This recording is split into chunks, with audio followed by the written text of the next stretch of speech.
Hola, bienvenidos. Sean muy bienvenidos a esta sesión de la Escuela Bíblica de Casa de Oración Cristiana. Seguimos en el estudio del Evangelio de Mateo capítulo 24. Te pido que te prepares ahí con tu Biblia en mano, física o digital, con algún material para tomar nota y sobre todo preparado nuestra mente y nuestro corazón para en la palabra de Dios encontrar su guía. Comenzamos siempre con un momento de oración y enseguida continuamos. Bendito Padre Celestial, te alabamos y bendecimos tu nombre. Señor, en esta hora te pedimos que a través de tu palabra nos guíes, nos hagas conocerte más.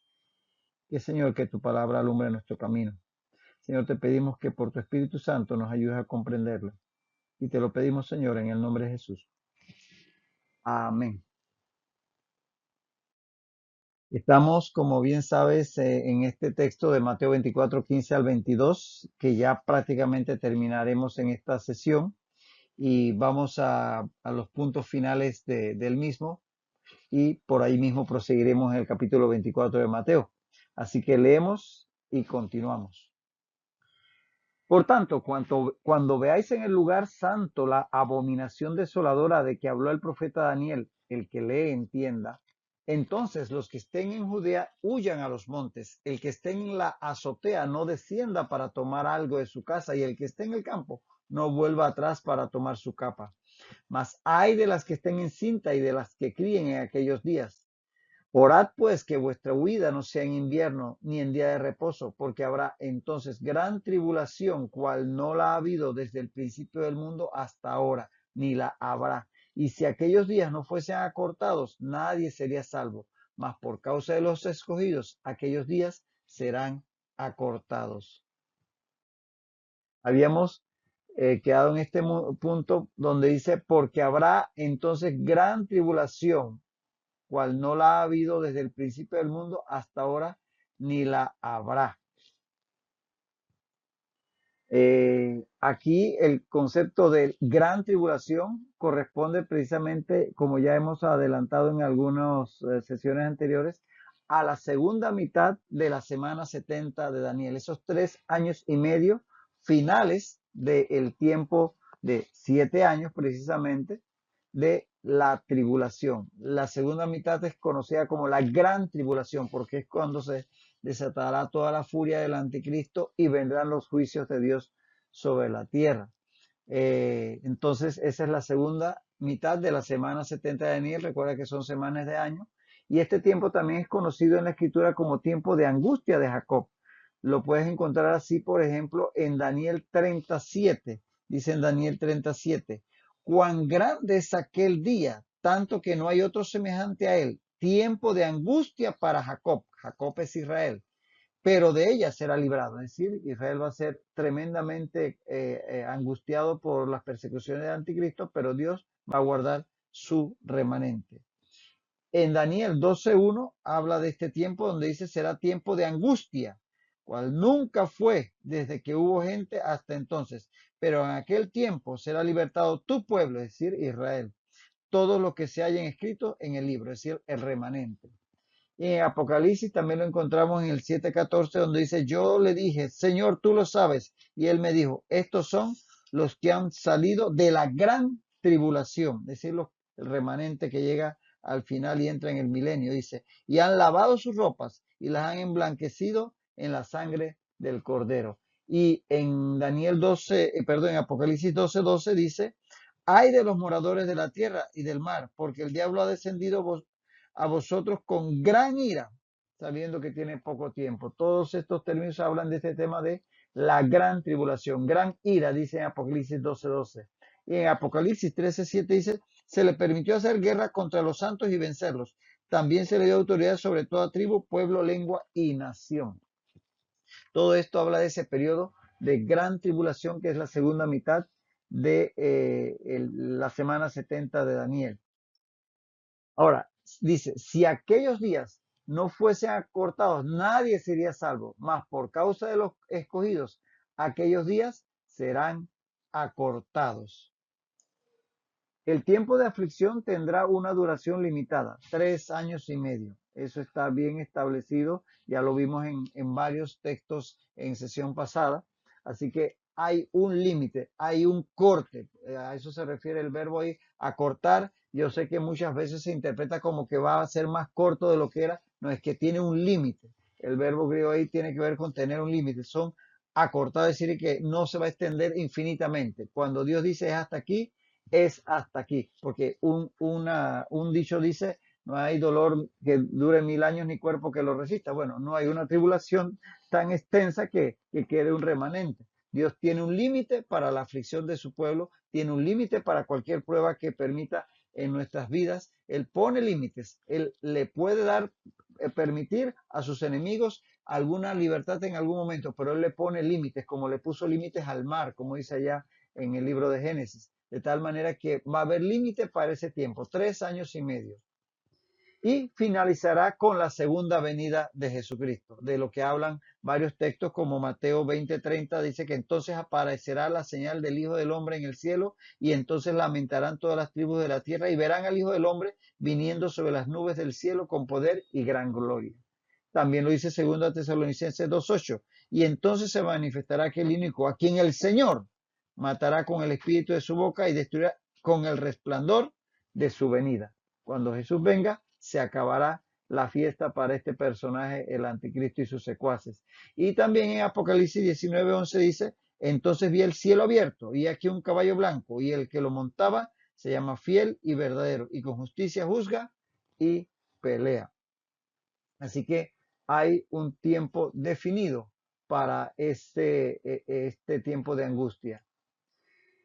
Si así no fuese, si no hubiese un límite para el tiempo de la gran tribulación, ninguno de los escogidos sobreviviría a la persecución del anticristo, pero Dios le pone límites al mal. Él ha permitido en su sabiduría, en sus planes eternos, que hayan este tipo de persecuciones, pero nos ha advertido para que sea cual sea la situación que estemos viviendo en las distintas etapas del desarrollo de su plan y de su historia, su pueblo esté advertido. En el caso de la iglesia, durante toda esta dispensación de la iglesia, pero en el caso de Israel, en el tiempo de la gran tribulación, también ellos van a estar advertidos para poder soportar hasta el final, al menos aquel remanente fiel.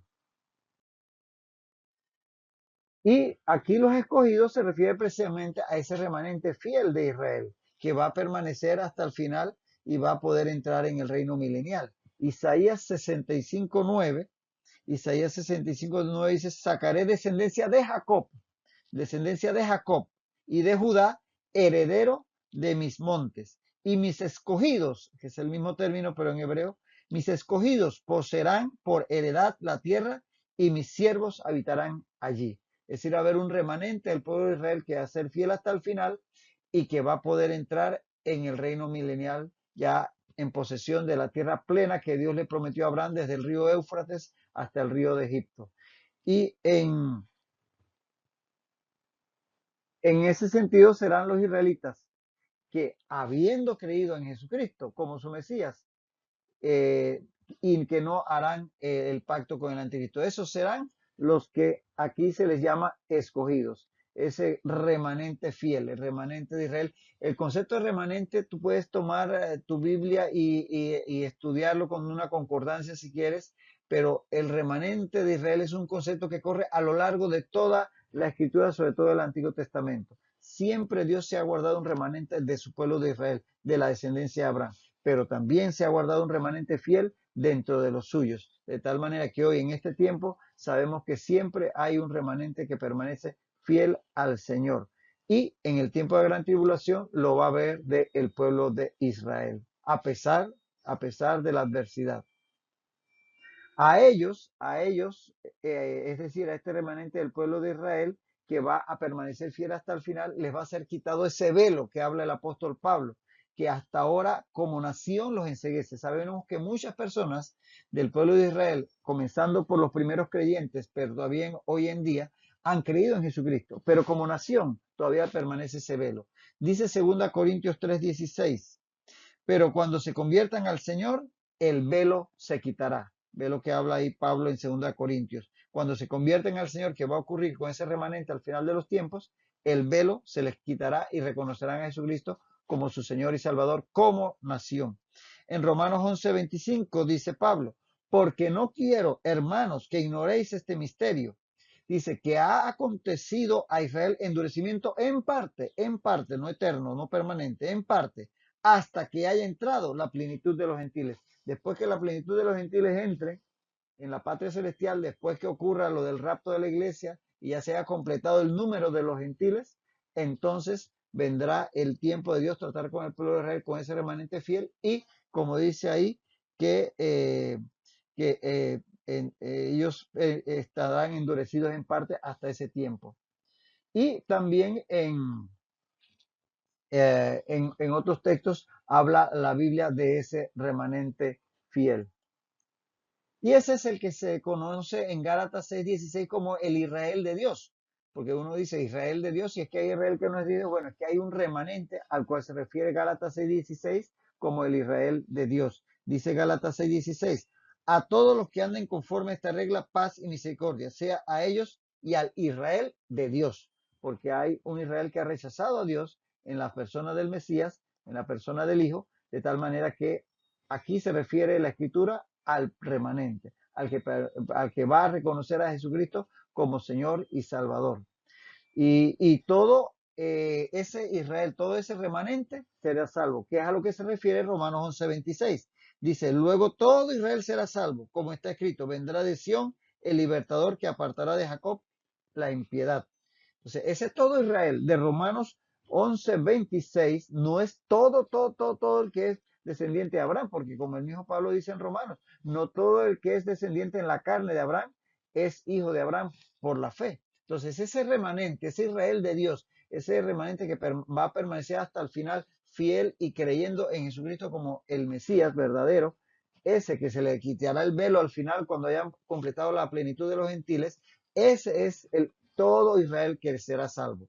A ese remanente se refiere ese concepto de el Israel de Dios o ese todo Israel de Romanos 11:26. Entonces sí va a haber un remanente de Israel que va a permanecer fiel hasta el final y que va a entrar entonces en el reino milenial, incluso sin haber conocido muerte, porque son los que van a ser guardados por Jesucristo hasta lo último, por el Señor hasta lo último, y que permanecerán para entrar entonces en el reino milenial. Entonces terminamos aquí con esta porción y vamos a Mateo 24, 23 al 28. Es el texto que vamos a comenzar a analizar en este punto, pero antes de entrar en sus detalles, anota los pasajes paralelos. Los pasajes paralelos de Mateo 24, 23 al 28 son Marcos 13, 21 al 23, Marcos 13, 21 al 23 y Lucas 17, 23 al 24 y 37. Lucas 17, 23 al 24 y 37. Son los pasajes paralelos a Mateo 24, 23 al 28. Leemos y comenzamos el estudio de esta nueva porción. Todo esto dentro del marco del discurso del Monte de los Olivos, no se te olvide. Entonces, si alguno dijere, mirad, aquí está el Cristo, o mirad, allí está, no lo creáis, porque se levantarán falsos cristos y falsos profetas, y harán grandes señales y prodigios, de tal manera que engañarán, si fuere posible, aún a los escogidos. Ya os lo he dicho. Así que si os dijeren, mirad, está en el desierto, no salgáis. O mirad, está en los aposentos, no lo creáis. Porque como el relámpago que sale del oriente y se muestra hasta el occidente, así será también la venida del Hijo del Hombre. Porque donde quiera que estuviera el cuerpo muerto, allí se juntarán las águilas. Dice aquí Jesús, entonces si algunos dijeren, mirad, aquí está el Cristo, o mirad, allí está, no lo creáis.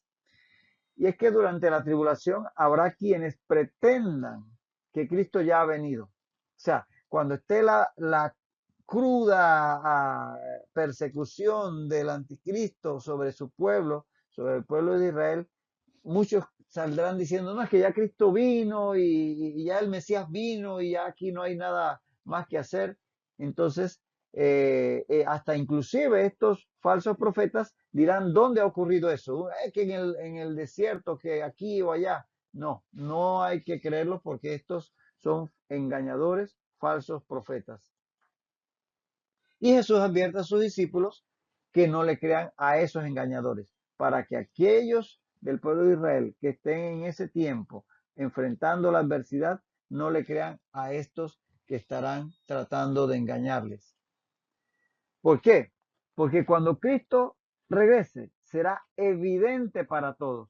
No habrá que buscarlo, no habrá que ver, oye, ¿dónde está Cristo? ¿Dónde está? Dime dónde es que va a aparecer. No, porque cuando Él aparezca, va a ser evidente para todos. Entonces, no habrá necesidad de que nadie se pare como profeta a decir, apareció en Mongolia o apareció en Sudáfrica o en... No, porque va a ser evidente y eso lo vamos a ver en unos momentos.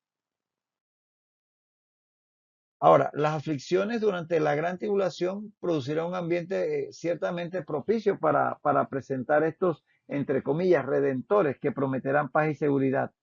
¿Por qué? Porque ante la adversidad, muchos pueden caer en el engaño. Cuanto más duros son los tiempos, cuanto más duras son las circunstancias en que vivimos, más difícil es, o más fácil es que los engañadores prosperen. ¿Por qué? Porque la adversidad nos hace buscar soluciones a donde haya. Y hay mucha gente buscando soluciones falsas hoy en día cuando enfrentan adversidad. Cuidémonos, cuidémonos sobre todo en los tiempos difíciles de los engaños y las falsas salidas que a veces buscamos porque la desesperación es demasiada. Nunca dejes de confiar en Dios, siempre que sea Dios tu única salida. Si nos ponemos en sus manos, tarde o temprano Él dará la salida porque su misma palabra lo dice, que no nos ha dado ninguna prueba que no sea humana, sino que siempre dará una salida. Pero ciertamente, como humanos, la adversidad puede llevarnos a caer en este tipo de engaños. Entonces, advertidos estamos y el pueblo que le toque enfrentar este tiempo con esta adversidad tendrá que estar advertido en que los engañadores van a tratar de desviarlos. Dice, porque se levantarán falsos cristos y falsos profetas y harán grandes señales y prodigios. Entonces aquí vemos que algunos engañadores pretenderán ser el mismo Cristo. Dice, se levantarán falsos cristos y otros, como falsos profetas, dirán que esta o aquella persona es el Cristo. O sea que unos se levantarán diciendo que ellos son el Mesías y otros, como falsos profetas, harán grandes señales y prodigios para decir dónde está el Mesías. Para respaldar esas afirmaciones harán esas grandes señales engañosas. Tanto el que dice ser el Cristo, que será el propio anticristo, que se levantará como si fuera el gran Mesías, o el falso profeta, por ejemplo. Todos estos engañadores vendrán en esos tiempos para, con sus señales tremendas, tratar de engañar a la gente de ese tiempo. Ahora, aquí las palabras señales, semella en el griego, se refiere a hechos sobrenaturales que apuntan o señalan a quien da el poder al que lo realiza. Es decir, que estas señales milagrosas hechas por una persona están haciendo ver que esa persona viene de alguien poderoso. En este caso, haciendo ver que vienen de parte de Dios. Entonces, eso es lo que es la palabra señales. Es como decir milagros, simeia. Y prodigios, dice que harán grandes señales y prodigios, es la palabra megala terata. Megala significa grande y terata son hechos asombrosos y destacados sobre todo por su carácter inusitado, algo que usualmente no es común, es inusual precisamente, y por producir un gran efecto en los espectadores, lo que llamaríamos milagros. Una persona que en silla de rueda por años y que de repente se levanta a caminar, o de repente alguien que hace algo así espectacular y se ven luces en el cielo, o qué sé yo, en fin, milagros, ¿no? Prodigios. Señales y prodigios harán estos engañadores y eso nos recuerda que ambos son hechos que rompen con el curso ordinario de las cosas y apuntan a un plano sobrenatural. Entonces serán personajes que harán cosas definitivamente asombrosas. Y advertidos estamos y advertido está la generación que le toca enfrentar eso, sobre todo del pueblo de Israel, que van a ver señales y prodigios y obviamente tratando de engañar a la mayoría. Y es que estos engañadores, como el mismo anticristo, tratarán de imitar a Jesús, quien según lo dice Pedro en su discurso en Hechos 2, sobre todo el versículo 22, hizo todo este tipo de señales. Dice que él hizo maravillas, ahí es la palabra terata, lo mismo que acá habla de prodigios. Terata es cosa extraordinaria, cosas que hacía Jesús. Y también dice que hacía prodigios, dunameis, que implica algo potente que alguien posee, una potencia que alguien posee para realizar una acción. Tiene potencia, tiene dinamita, de ahí viene la palabra dinamita.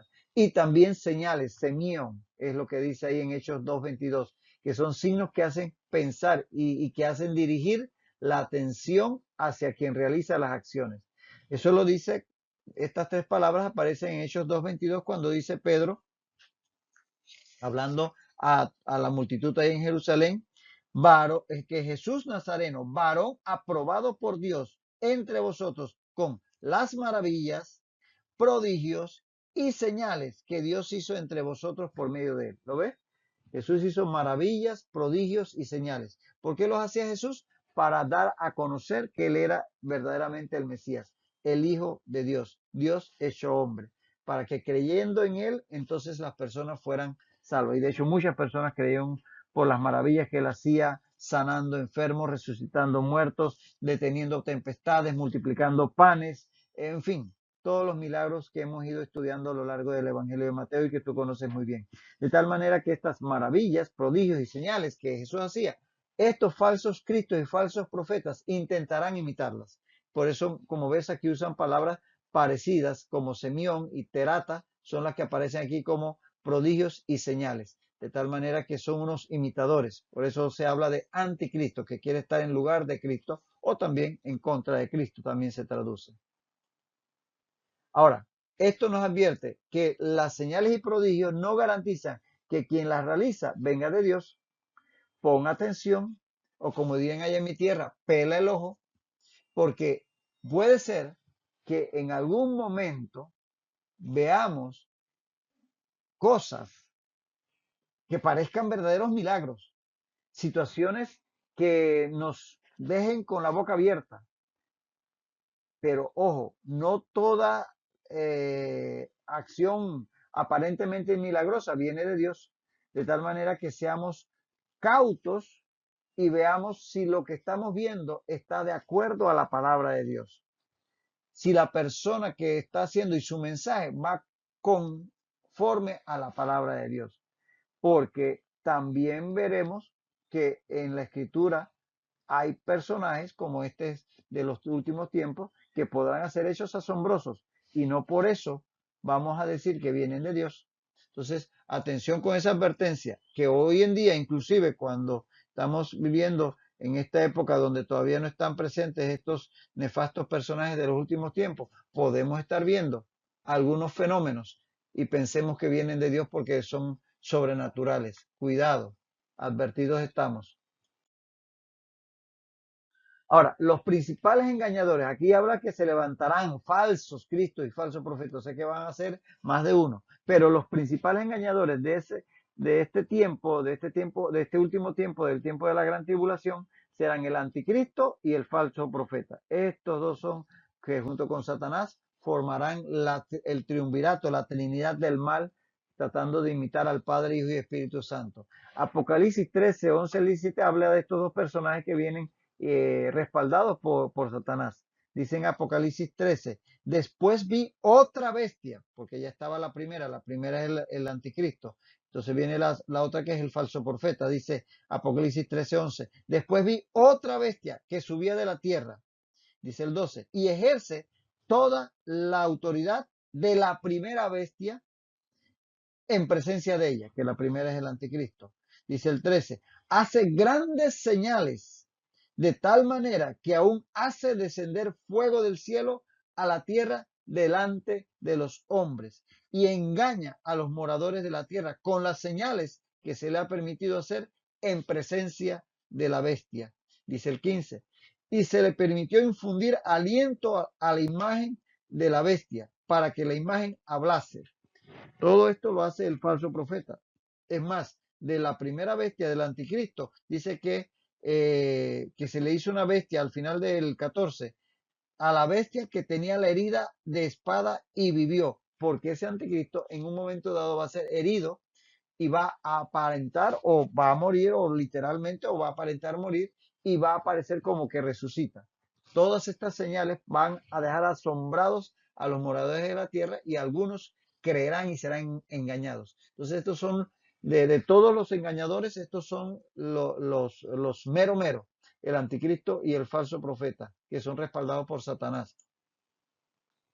Ambos serán respaldados por ese máximo engañador que es Satanás. Engañador, como dice Apocalipsis 12:9, el gran dragón, la serpiente antigua que se llama Diablo y Satanás, el cual engaña al mundo entero.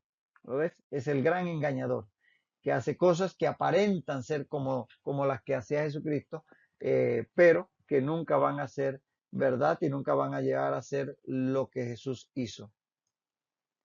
Ahora, siendo Dios trino, Padre, Hijo y Espíritu Santo, ellos tratarán incluso de imitarle conformando una trinidad del mal. Satanás, el anticristo y el falso profeta. ¿Lo ves? Cómo tratan en todo de imitar al Señor, imitar a Dios. Entonces, este tipo de personajes que estarán imperando en los últimos tiempos son los que van a intentar engañar, como dice aquí el texto en palabras del propio Señor Jesucristo, a las gentes de los últimos tiempos, en especial al pueblo de Israel. Y se dice, según muchos comentaristas, que probablemente el falso profeta será judío, porque de la primera bestia del anticristo se dice que sale del mar, y de ahí muchos dicen que el mar corresponde a todas las naciones, pero que cuando se habla de la tierra, se habla de la tierra de Israel. Por eso muchos, esto es interpretación y opinión, no tenemos que coincidir con ella, pero para muchos comentaristas, ese falso profeta será inclusive judío.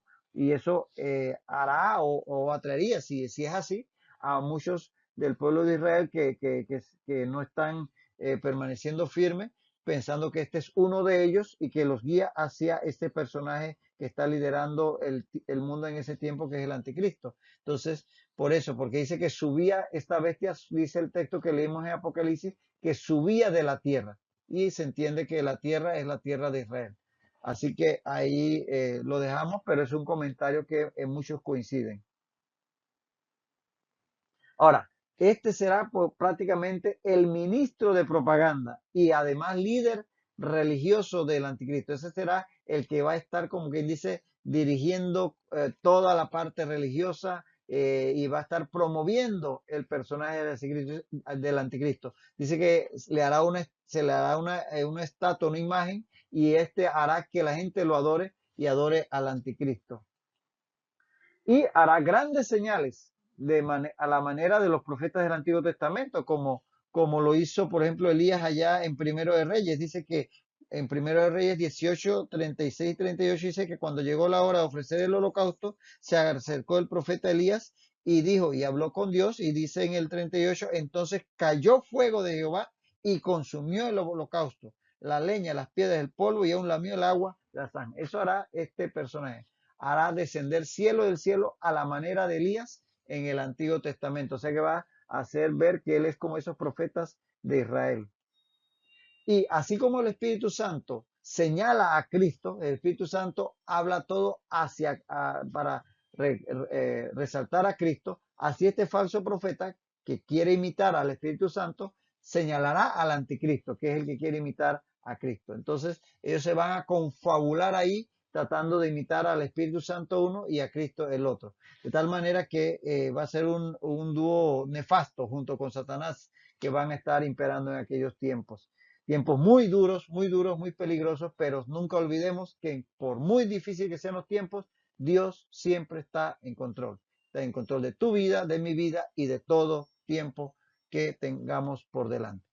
Nos quedamos aquí por ahora. Hasta la próxima ocasión. Que el Señor bendiga tu vida rica y abundantemente.